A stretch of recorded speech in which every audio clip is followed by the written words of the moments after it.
Assalamualaikum warahmatullahi wabarakatuh. Perkenalkan, nama saya Medin Susanti dari Prodi Bahasa Indonesia dengan NIM 211290025. Baiklah, saya akan menjelaskan. Yang pertama ada asimilasi. Dalam linguistik, asimilasi merupakan proses perubahan bunyi yang menyebabkan mirip atau sama.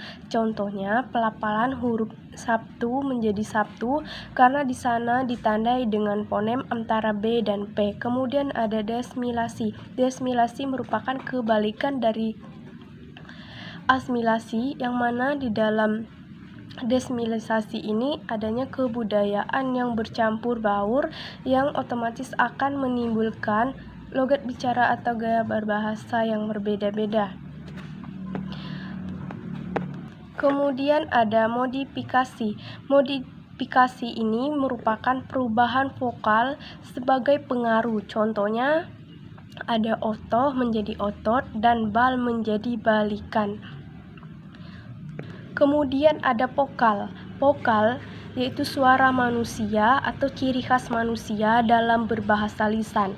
Di dalam vokal ini ada bunyi-bunyi seperti huruf A, E, I, O, dan U. Vokal dalam linguistik ia disebut sebagai huruf hidup. Kenapa sedemikian? Karena dia tidak mempengaruhi. Meskipun adanya pelafalan yang diucapkan, dia tidak mempengaruhi, dia tetap jelas dalam penyebutannya. Kemudian ada zeroisasi, yaitu penghilangan fonemis, yang contohnya tetapi menjadi tapi, dahulu menjadi dulu ya. Nah, di dalam zeroisasi artinya adanya penghilangan fonemis. Netralisasi.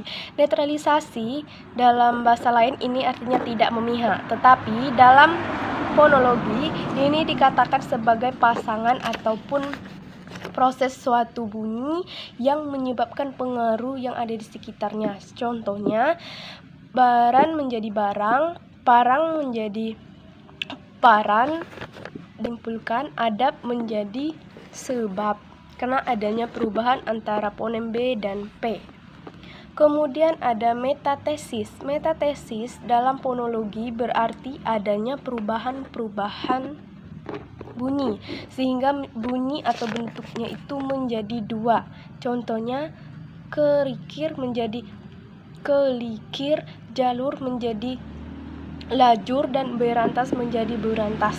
Kemudian ada monotongisasi, yaitu adanya perubahan vokal atau rangkap yang terbentuk dengan kualitas ataupun gaya bicara ataupun gaya-gaya dalam mengucapkan huruf hingga akhir dengan adanya suku kata di dalam monotongisasi tersebut. Kemudian ada anaptikisis atau suara bakti, adalah perubahan bunyi yang menyebabkan dua konsonan untuk mempelancarkan ucapan. Misalnya dalam bahasa Latin ya, adanya penyisipan huruf vokal U. Nah, yang seharusnya periculum menjadi periculum. Nah, di dalam anaptikisis ini adanya perubahan tersebut yang adanya penyisipan vokal antara huruf-huruf, salah satunya yaitu huruf U. Mungkin cukup sekian penjelasan dari saya. Lebih dan kurang saya mohon maaf. Kepada Allah saya mohon ampun. Saya akhiri. Wabillahi taufiq wal hidayah. Wassalamualaikum warahmatullahi wabarakatuh.